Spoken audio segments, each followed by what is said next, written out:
اسی جگہ امریکہ کے ایک ریٹائر سرکاری افسر کے بارے میں ایک واقعہ پڑھا۔ اس افسر کو وائٹ ہاؤس سے فون آیا کہ فلاں دن صدر آپ سے ملنا چاہتے ہیں۔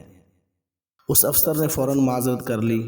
فون کرنے والے نے وجہ پوچھی تو اس نے جواب دیا، میں اس دن اپنی پوتی کے ساتھ چڑیا گھر جا رہا ہوں۔ یہ جواب سن کر فون کرنے والے نے ترش لہجے میں کہا، آپ چڑیا گھر کو صدر پر فوقیت دے رہے ہیں۔ ریٹائر افسر نے نرمی سے جواب دیا، نہیں، میں اپنی پوتی کی خوشی کو صدر پر فوقیت دے رہا ہوں۔ فون کرنے والے نے وضاحت چاہی تو ریٹائر افسر نے کہا، مجھے یقین ہے میں یوں ہی وائٹ ہاؤس سے باہر نکلوں گا تو صدر میرا نام اور میری شکل تک بھول جائے گا، جبکہ میری پوتی اس سیر کو پوری زندگی یاد رکھے گی۔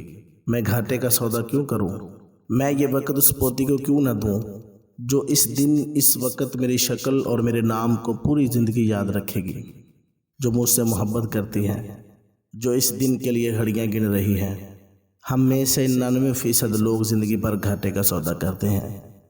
ہم لوگ ہمیشہ ان لوگوں کو اپنی زندگی کے قیمتی ترین لمحات دے دیتے ہیں جن کی نظر میں ہماری کوئی اوقات، ہماری کوئی اہمیت نہیں ہوتی، جن کے لیے ہم ہوں نہ ہوں کوئی فرق نہیں پڑتا، جو ہماری غیر موجودگی میں ہمارے جیسے کسی دوسرے شخص سے کام چلا لیتے ہیں۔ میں نے سوچا یقیناً ہم سب گھاٹے کا سودا کر رہے ہیں۔